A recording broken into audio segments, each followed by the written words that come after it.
Lead the Team Nation, and welcome back to another great episode. Today, I have for you Adam Sedlack, who is the CEO of UFC GYM, with more than 30 years of experience in the fitness industry. And in case if you're not familiar with UFC GYM, they are the global leader in MMA-inspired fitness. That's mixed martial arts inspired fitness. They are in 150 locations around the world and rooted in authenticity. UFC GYM is an extension of the Ultimate Fighting Championship, and proud to make the training programs and benefits of elite MMA athletes accessible to all, regardless of age or athletic ability. Through Adam's vision and leadership, he's grown the footprint to over 150 locations through 42 countries, with more than 1,000 locations currently in development. Holy smokes, that's a growth trajectory. Adam, welcome to Lead the Team. Ben, it's good to be here, but I got stuck when you said 30 years of experience because I'm only 31. So I guess I started in the industry at one. It must have been. You've been working out since the age of one. Exactly. You're very fit. I love those baby barbells that you have in the gym for the infants.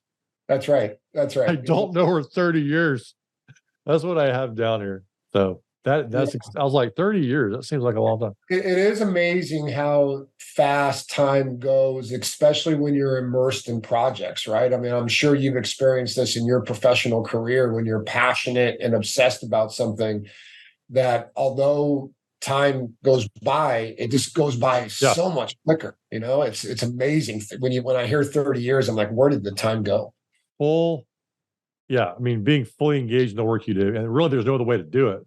I read some post or article you were featured in where you were flying back and forth throughout Europe to the Middle East. I mean, opening locations all over the place because you believe on, I guess, boots on the ground type approach, huh? Yeah, well, there was a trip, Ben, that I think it was at the end of 2017 or 18, and there was a lot of international growth happening at the time. So we were talking heavily with Russia and then Central Asia, which is Tajikistan, Uzbekistan, Kazakhstan, those countries. And then we were working with India. And what had happened is everything intersected at one time. And what I always like to do when we work with international partners is fly out and spend time with their team and their infrastructure to make sure that it's a good fit for both of us, right? Because there's a certain level of expectation that we both have to have. Well, what happened was when I signed up for these trips, I did not realize, as an example, when I went to Russia, I remember this. I flew into Moscow and went through their security, went and spoke at a conference with our partners out there. Then I had to get back on a plane, go to St. Petersburg in Russia, speak at another conference. And then I had to get back on a plane and fly to Italy for another conference that was happening from people from Central Asia. And then I had to get back to Moscow. That happened in 48 hours, basically. Wow. And so I didn't sleep. It was night flights. It was going quick. And I look back on it and I remember speaking and literally I couldn't keep my eyes open. It was the weight and pressure of my eyes. But, you get through it because you get inspired by the work that you're doing. If you're not in a professional position where you're inspired every day, obviously in that position, you would have fell asleep. Right. But if you come from a place from your heart and you come from a place of passion, it inspires you to keep on going and take the next step. Yeah, fueled by passion, and it can get you through 48 hours. Yes. Maybe not a whole week, but 48. That's right.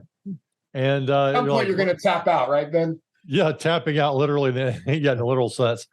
And it's like, what hotel did you stay in? You're like, no, the airport and the airplane was my hotel. I've had a few moments when that's been that way for me.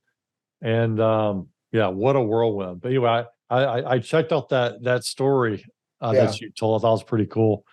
But rewinding a little bit, so you make your way through the 24-hour fitness organization, which, I was a member of 24-hour fitness, back in the day. And they're sort of the gorilla in the room, right? They're big. They're a big time organization. And I would say it's more traditional workouts a lot of times in 24-hour fitness, just from what I've seen and remember. And then you decide, you're like, wait a minute. I want to go do something different, related but different. What was the moment that you decided to go into the MMA world and start this whole new concept? Well, I would love to take the credit for it, but I can't. It really, as you said, 24-hour was the juggernaut in the industry through about 2007. And that was really driven by Mark Mastrov and Jim Rowley and a couple other key executives for 24-hour, which I was able to grow up and mature in regards to the industry. So I felt very blessed to have those leaders in my circle of association. Well, what happened as Mark exited 24-hour, like any company, the senior team that is most connected to Mark also leaves. And Mark happened to be a really big fan of the UFC. And he knew Lorenzo Fertitta and Dana White and so forth. And so they got together, I think probably around 2007-8. And they said, hey, why don't we test a fitness concept around how UFC athletes train? Well, Mark calls me. I'm living in Kansas City at the time. And Mark calls me and said, hey, I have something for you to think about, opening this gym around the UFC. Now, I don't know about you, but in 2008, UFC in my head was this no rules and barbaric sport. And I'm like, I thought Mark literally had gone insane by doing this. And he said, no, Adam, listen, you just go watch how fight camps work, think about it, and then get back to me. And so I had the opportunity to go watch an MMA fight camp, and I was amazed because what you see, it's also relevant in business. What you see is an athlete that is getting prepared to go fight in the biggest physical, mental competition of his life. And to do that, you start a 12-week camp where you have the best conditioning coach, jiu-jitsu coach, wrestling coach, striking coach, sometimes a psychologist, nutritionalist, recovery coach. You have all these people, and their only job is to get that athlete mentally and physically in the best possible position. So when they enter fight night, walk up to that octagon, that they feel confident and invincible against their opponent. And then their body and their mental capacity can support it.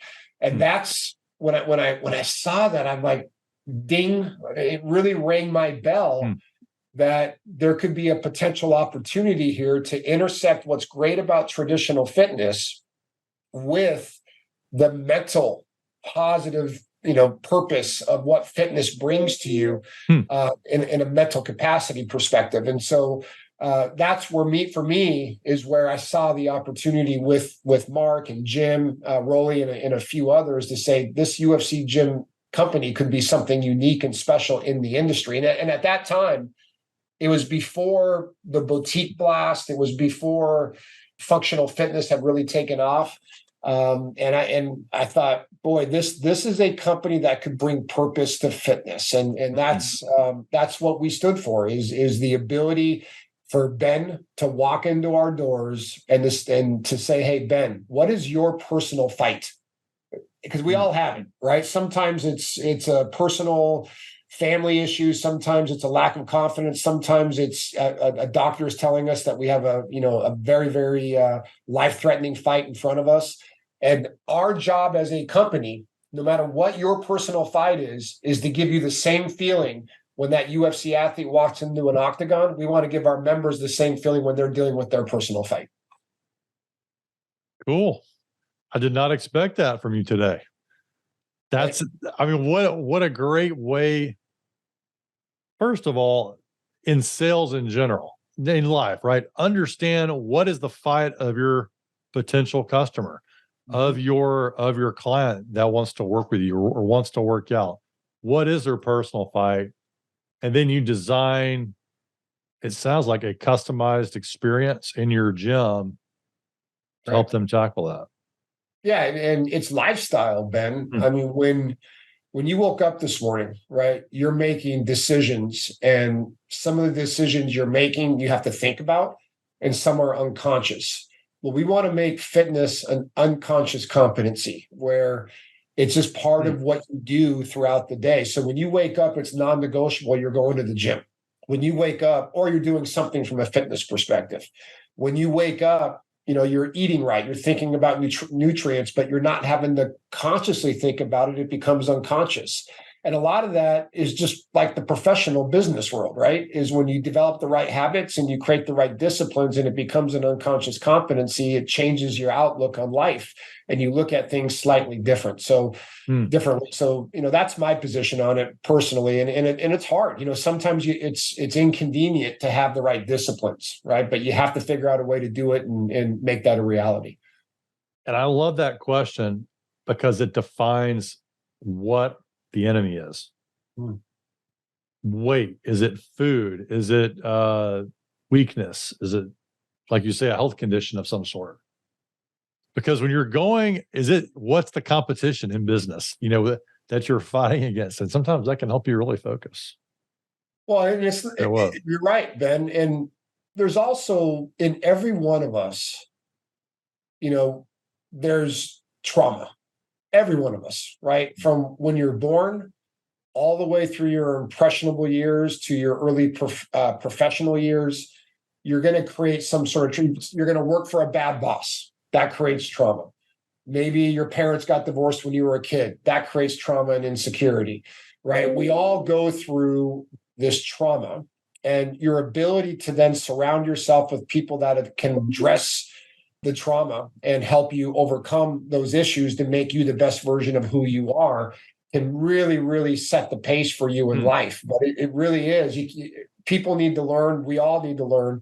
It's not about you doing it yourself. It's about you being able to connect with other like-minded people that can help you create the version of who you want to be in life. And so rewinding that for you, how has becoming the CEO transformed, of this organization, transformed how you operate as a leader? That's a great question. There's different roles in any company, right? And every role is critically important. If you're a janitor, we don't survive without janitors in our clubs. All the way up to being a club manager, to a regional, to above club education, all critically important. The role of a CEO is also one of extreme importance because it's the navigation of dealing with outside influences that are uncontrollable to people inside the gyms. And it's a different set of skills that have to be developed in a, let's just call it COO, CFO, CEO type role, right? You got to figure out how to take on and deal with those outside influences. To give you an example, COVID, right? It's this little thing that caused us to all stay home for a while. And during it COVID, affected gyms a lot. I mean, it affected your whole business. We had to close down. We had to furlough people. It was a very challenging time. And the interesting thing is character gets revealed in adversity, right? And then if perceived correctly, it can actually create innovation if you perceive it correctly. So, as I was watching how people were reacting during COVID, it also had to do with the landlords that we had, right? So if we have 30 locations, and majority of all of our landlords were incredible to work with during COVID, meaning we'll give you some abated rent. We'll reduce the monthly rent to what our service debt is. So they're not making money. We're not making money, but we're surviving together. And then there were some landlords that said, nope, you're on the lease. We don't look at this as force majeure. So you're paying full rent, even though you can't collect a dollar. And those are the landlords that I will now always remember. But as a CEO of an organization, your role has to change to deal with the external environment during any type of uncontrollable circumstance. And you got to try to figure out how to take complexity and drive simplicity to the people that work with our customers every day. And so those are, when you think about the CEO role, people, when you start in a company or you have aspirations to get there, it's a job that maybe a lot of people don't understand because of the true holistic leadership strategy that you have to have. You have to look at the economic side. You got to look at the people side. You got to look at the vendor partners that you have, your landlords, your liabilities, your private equity, and at this, while you're doing all of that, you got to make sure that the loudest voice in the room is your customer, and that can be sometimes complicated. Yeah, it's funny. People are thinking, oh, the CEO of of these fitness inspired, MMA gyms. It's all about figuring out the next workout. And you're like, no, I spend a lot of my time on real estate, right? Because you're thinking about the future and leases, and there's all these other aspects to it that you got to have a very well-rounded. Yeah, it's right. When you look at success of any company, in my opinion, you have to stand for a few things culturally, right? And COVID really has changed the mindset of a lot of people, team members, right? So when you look at 2019 and before, the average team member is different compared to the team member of 2023, right? Tell me how. Well, so. Listen, it's subjective, and I'm sure you have your own perspective. Yeah. But to me, the appetite is a little bit different of the team member to accelerate in discretional effort and, be obsessed professionally to drive business results. They're still there. Those people are still there. It's just there was a much higher percentage, in my opinion, pre-COVID. And I think, you could blame a lot of external factors. I think part of it is definitely political. The political noise that we've gone through COVID. What do you believe?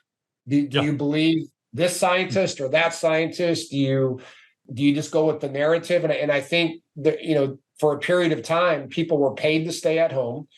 They created a lot of entrepreneurial-based at-home businesses that they figured out, hey, I don't have to pay taxes on these transactions. And so let's figure out how to do a side hustle, have, capital coming into my account without having the liability of taxes. Now, all of a sudden, in a place like California, where, as you can imagine, sometimes we're called the country of California because of our tax base and threshold and minimum wage amounts and so forth. It's very unique. It's very unique in the 50 states. It's very unique from a business climate perspective, which is why so many businesses have left. But when you apply a lot of in my opinion, a lot of the political narratives that are trying to be pushed, it changes the mindset of the young business leader from one that was very discretional, working very intensely to get to this destination, to one that does the least amount possible to get to the same destination. And so it just, in my opinion, it's created complexity. And if you have a people-based business, I think when you go back to the challenges of success, I think people and really knowing your people plan and making sure that's in place is critically important. And then as you have the people, then what is their mindset? Because that's how you extend your culture. You can't do it by yourself if you have multiple stores or customers. And so you need people to be able to do that. And what is their mental mindset and how do they look at things? And then once you have that in place, as any company would do, there's fundamentals around, obviously marketing and, as you said, real estate. But what is your preparation skills like? And how do you prepare to take on and grow? How do you prepare to service your customers? How do you prepare to sign a good real estate deal? What kind of homework do you do? And then after that, once you have that in place, what kind of contribution as leaders, myself as a leader of a company, what kind of contribution can I have to the janitor? What kind of personal contribution can I have to a GM of a store to make sure that the experience for our consumer is top notch? And so those are all things when you talked about kind of consistencies of success as a company that I think about every day.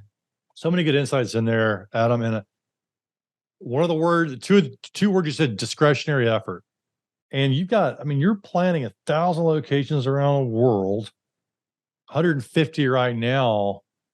You've got people all over the place that you, like you say, from the janitor to the trainers to the program, the people designing the programs. And that mindset is critical in how they're going to invest their discretionary effort. So they may be at the job. Like I'll tell you what, I go to a gym, and half the time I go in the gym, the people running their front desk are like on their phone, and they're not really paying attention to me at all. They don't say hi. Now, I'm okay with that. That's what they're doing. But I suspect that's not the culture that the CEO would want. They would want them not on their phones and saying, "Hey, Ben, welcome. Hope you have a good workout today." Or they would try to find out my fitness goals and try to upsell me on something. But that's discretionary effort. There's like the body in place versus the effort they're putting in. And so how are you processing that? Because you got international locations, different languages. What's beautiful is that we work with partners. And so as an example, in the UAE that has 23 locations, there's a master partner that in the market that oversees that owns that market, pays us a royalty, and then we manage compliance within that market, right? So essentially, we have to trust them that they're continuing to basically try to execute the strategy that we have there. They're an extension of us in that market. But, you brought up the example of the cell phone, and, this, sometimes at night. You may not be able to see his face right now, but he seems like it's like a little tense. And it's also what's brought up the cell phone. It's what's caused my haircut. He has no hair like me. Okay. Yes. We're beautiful people. Yeah. But, the cell phone and the way that the attention span of the team member has navigated towards the social media, I almost call it pandemic or epidemic, because the second pandemic is cell phone usage out of control in your gyms. And the cell phone is really the social media platform that they're on, right? And very thing that you recognized, it became a big issue in UFC gym and some of the corporate clubs here, where we had to put out a policy that no phones at the front desk. We can't do it, and because when a customer comes in, there's two schools of thought, and I get technology is amazing, right? And because politically, and again, I don't want to get into a political debate, but because of the rising cost of labor and the rising cost of supplies and rising cost of real estate, construction, and so forth, people are driving towards innovation of how to take people out of the equation, right? Of doing jobs through AI or whatever it happens to be. Yeah. All those. Yeah. And to me, the more that you do that, and there is a time and place for it. Don't get me wrong. You need to make sure you embrace AI and you embrace technology to maximize the consumer experience. But I don't care who you are. There's no better person than a person to create an experience. There is no better person than a person.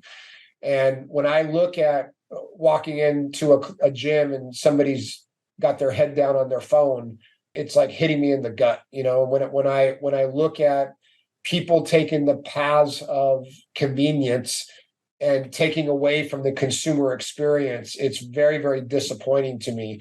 And again, we need to embrace modern day conveniences, right? We have to embrace them, because that's what will help us and connect to the consumer and grow our business. But we still need to keep the personality of people in place and the relationship connection to our customer in place to hopefully create a unique point of differentiation versus just doing it in your garage at home, right? Because that's what it's like when you walk into your gym. It might as well be working out at your garage if you had a gym at home. Yeah, people come for the people. Yeah. They're there for that. Even though they're there to work out, you have the equipment, the place of focus. But ultimately, I mean, it makes a huge difference. They're there from a people standpoint. Now, I know there's been a lot of great mentors that you've had. And you specifically talked about Mark Mastrop, he's part owner of the Sacramento Kings now, I believe, in the NBA. What role has mentoring played in your career? Well, and again, to be a mentoree, if that's a word, Ben, you have to check me. Mentoree, mentee, however you want to say it. Okay. All right. It's all about your willingness to be mentored, right? And so words can be very cheap. I can tell you right now that, yeah, I've been mentored by these 5 people, and that's just to try to express my point. Or I can share with you the real experience that I've had over the last, really 30 years with somebody like Mark that has been so influential in my life, both professionally and personally, just because he cared, right? And caring and empathy just goes a long way. So for me, that journey, started with Mark way back in 1994, and it extends to today, and it creates a level of trust that doesn't need to be spoken. When you don't need to talk about the word trust because you trust that person so much, it's a special place to be, and it can only happen through work and through follow-up and through lots of conversations. And sometimes being a mentor is not fun because you have to do the work to say, hey, you did this wrong, right? To the person that you're mentoring. You gotta be able to provide both positive feedback, but also very constructive / critical feedback subjectively on how that person looks at things, to try to make them, a little bit better. And so what's been great about the mentoring of Mark is when I made mistakes, he, instead of going down the path of extreme negativity and amplifying it, he goes down the path of, what did you learn? And please don't make that mistake a second time. And so in his opinion, mistakes are very productive as long as they're productive mistakes, as long as you learn from them, because that's how you test things, learn things, and you're able to innovate things. But it's the mistakes through laziness that it can't happen, because mistakes through laziness means you didn't learn the first time, or you're taking the path of least resistance on your second choice or your other decisions. And when you do that, it always creates a bad outcome. And I've made plenty of them. And in my 30-year fitness career, there's things that I've done that have been very good for the business, and there's things that I've done that have been one that has created challenges for the business. And so when you're a mentor and your ability to be there, through all of those experiences and try to put yourself in position to make that person a little bit better, that's what. To me, that's the impact that Mark's had in my professional and personal, life, is understanding trust and understanding how to not make the same mistake twice, understanding discipline. And if you're going to make a mistake, it better be well thought out. And then it feels like, times are bleak. That person can give you this North Star that inspires you to keep on going. So we all need mentors, but I don't know if you have one or who your mentor is, but we all need them in our lives. And because it really, really helps us create this direction that can only have good things come from it. You mentioned mistakes. Do you have a favorite mistake or failure that you like to talk about that was specifically transformative for you? Yeah, I mean, I've made a ton. I've made a ton in my career. I can proudly tell you that. I think early on, when I was developing as a multi-gym leader, I remember being in the Midwest with 24 hours. So I moved 21 times with 24-hour fitness for progression and development. And I have a wife and 4 kids and 3 dogs, right? So you could just imagine us being a rental truck going from place to place. Although you probably had a pretty good system after a while. Well, you had a good. It was all my wife. My wife created the efficiencies. But when you are able to be part of different parts of regions of the country, that people have different priorities and values. And I remember, one of my lessons when I was in Southern California, initially I was a team member that believed you should work 15 hours a day, 7 days a week. I just felt that everybody had to keep up with me. And if you weren't going to keep up with me, you couldn't be in my team or on my team. And it may work in a very limited environment to have that as an expectation where you have maybe one store and you're dealing with 10 to 15 people.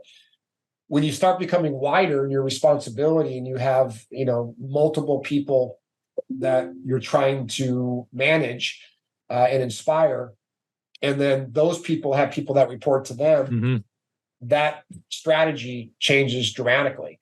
And so what I realized in the Midwest is that at the time is one of the multi-club leaders that was working with me, what he valued was his time off, not his time working.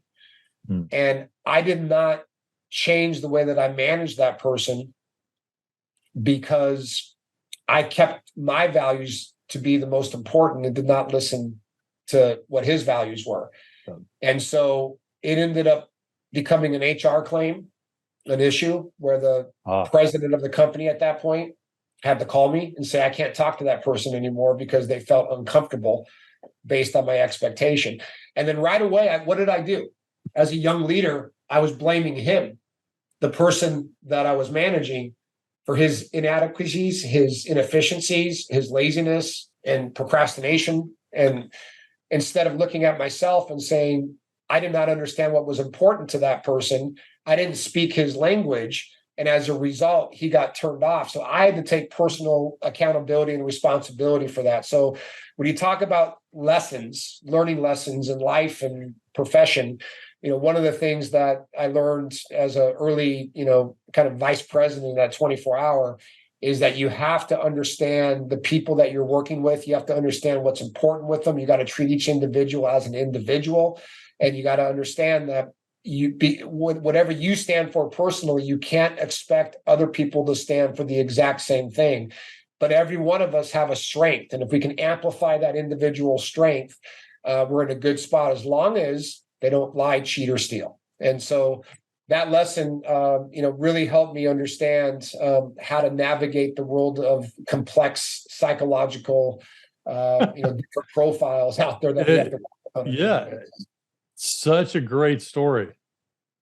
And I can see, and I've experienced feeling so justified with, hey, I want to establish a culture of success and delivering results. This person doesn't get it. And that I'm always listening for that when someone's like, they just don't get it. And I rode that way for a long time. And I had in fact, I had an experience. I was out of college a few years and I was an industrial engineer managing some facilities down in Latin America. And I wasn't the site leader, but I was sort of with the corporate guy coming down. And there was one location in Latin America that was running behind on production. I said, hey, the easiest way to solve this is we're going to work this weekend.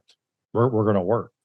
Yeah. And I talked to the site leader, made the announcement, and I'm walking through the location. I walk into the office and they're like, Ben, what is on your shirt? I was like, what are you talking about? And I looked back on my shirt and there was a big loogie. Oh. Someone had spit on me when walking through.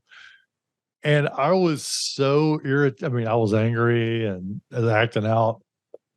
And finally someone came in and like, you don't understand. There's a big festival this weekend in the local community and everyone's going to be there. And you're telling everybody they have to work. And I'm like, I had no idea. And first of all, I'm like, well, how big is this festival? And they're like, no, you don't get it, Ben. You do not get it. And so we didn't work. We ended up finding some other ways to slowly make up the lost production. But I had a hard lesson getting spit on. Well, I would imagine, too, when you reversed your decision of having people work on that weekend, you became a hero, right? Because you initially you took away and then you gave back.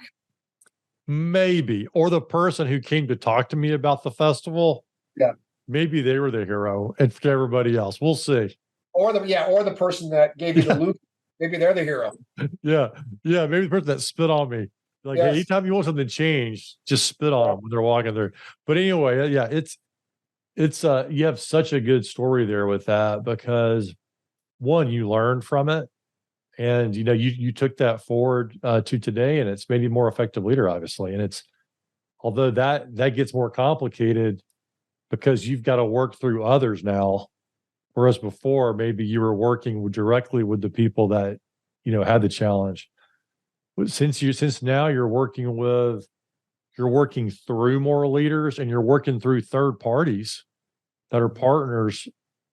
How do you think about it differently, if at all?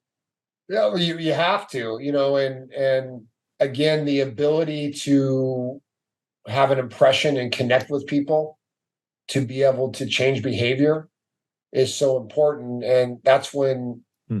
I realized that number one is I can't be the smartest guy in the room, because if I am, we're in a lot of trouble.